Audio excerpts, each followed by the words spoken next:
അപ്പോൾ പറയും ആയിഷ ബീവി അത്ര റളിയല്ലാഹു അൻഹ എത്ര ചെറുപ്പത്തിൽ കല്യാണം കഴിച്ചോന്ന്. നമ്മുടെ നാട് നമ്മുടെ കാലഘട്ടത്തിൽ നടക്കുന്നില്ലേ?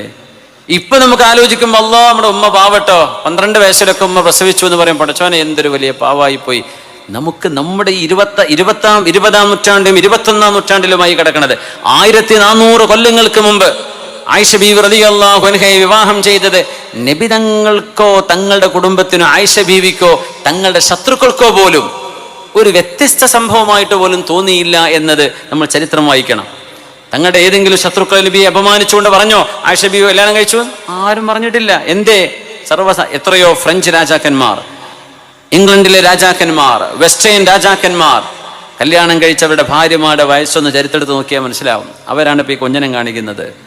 പുണ്യ നബി തങ്ങൾ ആയിഷ ബീവി റളിയല്ലാഹു അൻഹ ജീവിതത്തിലേക്ക് സ്വീകരിച്ചു എന്നല്ലേ ഉള്ളൂ. ആയിഷ ബീവി റളിയല്ലാഹു അൻഹ 9-ാം വയസ്സിൽ പ്രസവിച്ചു എന്നാണോ ഈ പറഞ്ഞത്? അല്ലല്ലോ. വീട്ടിലേക്ക് ഹബീബായ നബി തങ്ങളുടെ ഭാര്യയായി അവര് ജീവിതത്തിലേക്ക് കടന്നു വന്നു. പുണ്യ നബി തങ്ങൾ ആരാണെന്ന് ആദ്യം മനസ്സിലാക്കണം. ഹബീബായ നബി തങ്ങൾ ഒരു വൈകാരിക വെറിയുണ്ടായി നടന്ന ആളായിരുന്നോ? മഅദല്ലാഹ്. അങ്ങനെ ആയിരുന്നുവെങ്കിൽ 25 വയസ്സുണ്ടായിരിക്കെ നബി 40 വയസ്സുള്ള ഖദീജ റളിയല്ലാഹു അൻഹയെ കല്യാണം കഴിക്കുമായിരുന്നു. അതെന്താ അവർ പറയാത്തത്? ജീവിതത്തിന്റെ ചുടുചുറുക്കുള്ളൊരു സമയത്ത് 25 വയസ്സാ ഹബീബിന്, എന്താ ആ കല്യാണം ഇവരും ഉണ്ടാത്തത്? ആയിഷ ബീവി റളിയല്ലാഹു അൻഹ ഈ കല്യാണം കഴിയുന്നത് ഖദീജ ബീവിയെ കല്യാണം കഴിഞ്ഞ് 25 കൊല്ലം കഴിഞ്ഞിട്ടാ. അതിന്റെ മുമ്പുള്ള ഈ സംഭവം എന്താ ഇവര് പറയാത്തത്? അത് മിണ്ടൂല. അത് നബി ഞങ്ങൾക്ക് ഗുണമുള്ള സംഭവമല്ലേ, അത് വേണ്ട. തങ്ങൾ അപമാനിക്കാനാണ് അവർ തീരുമാനിക്കുന്നത്. നിങ്ങളുടെ പരിഭവമൊക്കെ പോട്ടെ.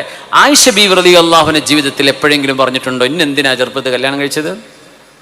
ആയിഷ ബീവി പറഞ്ഞെന്താ? എൻ്റെ റസൂലിനെ എനിക്ക് മാത്രം കിട്ടണം, എൻ്റെ നബി എൻ്റെ കൂടെ ജീവിച്ചാൽ മതി, വേറെ ആരുടെ പോവരുത്. രാത്രിയിലും പകലിലും ഹബീബിന്റെ സാന്നിധ്യം ആയിഷ ബീവിക്ക് ഇഷ്ടമായിരുന്നു. ബീവി അങ്ങനെ ആസ്വദിച്ച ജീവിതമാണത് ഹബീബിന്റെ കൂടെ. എന്തൊരു സന്തോഷമുള്ള ദാമ്പത്യമായിരുന്നു. അവർക്ക് മക്കളൊന്നും ജനിച്ചിട്ടില്ല, പക്ഷെ എന്തൊരു സന്തോഷമുള്ള ജീവിതമായിരുന്നു അത്. ആയിഷ ബീവി അഭിമാനിക്കാൻ നബിന്റെ കൂടെ പോകാൻ, നബി തങ്ങളുടെ കൈപിടിച്ച് നടക്കും ബീവി അഭിമാനത്തോടുകൂടെ. എൻ്റെ റസൂൽ, എൻ്റെ റസൂൽ എൻ്റെ ഭർത്താവാണ്. ആയിഷ ബീവിക്കില്ലാത്ത സങ്കടം എന്തിനാ ചങ്ങാതിമാരെ നിങ്ങൾക്ക്? ആയിഷ ബീവിക്ക് ഒരു സങ്കടം ഉണ്ടായിട്ടില്ലല്ലോ എന്നെ ചെറുപ്പത്തിൽ കിട്ടി. നിങ്ങൾ പറയും ഇപ്പോൾ 1400 കൊല്ലം മുമ്പത്തെ ഒരു സമൂഹത്തിന്റെ ചിത്രമോ അവിടുത്തെ പരിസരങ്ങളോ മനസ്സിലാക്കാതെ അത് ചരിത്രത്തോട് ചെയ്യുന്ന അനീതിയാണ്. 9-ാമത്തെ വയസ്സിൽ ഹബീബിന്റെ വീട്ടിലേക്ക് വന്നു എന്ന് പറയുമ്പോഴേക്കും അവർ തമ്മിൽ ശാരീരിക ബന്ധത്തിൽ ഏർപ്പെട്ടു എന്നതിന് അർത്ഥം കൊടുക്കുന്നവരാണ് ഈ ദുഷ്ടന്മാർ.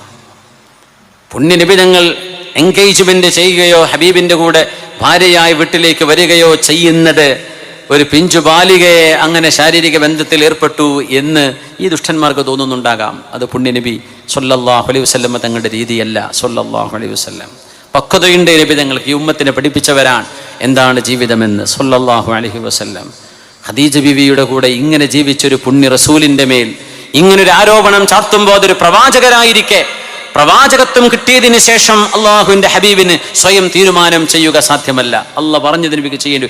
ഇത് ഉൾക്കൊള്ളാൻ കഴിയുന്നവരെ മുസ്ലിമായി നിൽക്കുകയുള്ളൂ. അല്ലാത്തവർക്ക് വസ്വാസ് വരും.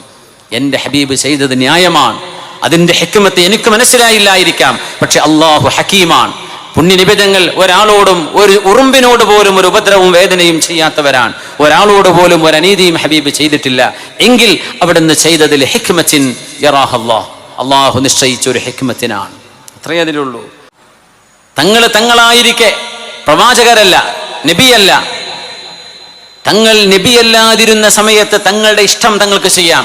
അങ്ങനെ നബി തങ്ങൾ തെരഞ്ഞെടുത്തത് ഒരു ഭാര്യയെ കല്യാണം കഴിക്കാനാണ്. അത് തങ്ങളുടെ സ്വയം ഇഷ്ടമാണ്. നുബുവത്ത് കിട്ടിയാൽ അള്ളാഹു പറയുന്നതേ ചെയ്യാൻ പറ്റൂ. അള്ളാഹു പറയുന്നതേ നബിക്ക് ചെയ്യാൻ പറ്റൂ. അത് യുദ്ധമാണെങ്കിലും സന്ധിയാണെങ്കിലും വിവാഹമാണെങ്കിലും മോചനമാണെങ്കിലും അള്ളാഹു നൽകുന്ന നിർദ്ദേശം മാത്രമേ നബിക്ക് ചെയ്യാൻ പറ്റൂ. അതാണ് നുബുവത്ത്. 40 വയസ്സിന് ശേഷം നബിയുടെ ജീവിതം നുബുവത്തിന്റെ ജീവിതമാണ്. 40ന്റെ മുമ്പ് നബി തങ്ങളുടേത് വ്യക്തി ജീവിതമാണ്, തങ്ങളുടെ സ്വയം ഇഷ്ടമാണ്. അങ്ങനെ നബി തങ്ങൾ ഒരു വ്യക്തി എന്ന നിലയിൽ തങ്ങൾ വിവാഹം ചെയ്തത് ഒരാളെ മാത്രമാണ്, ഖദീജ റളിയല്ലാഹു അൻഹയെ.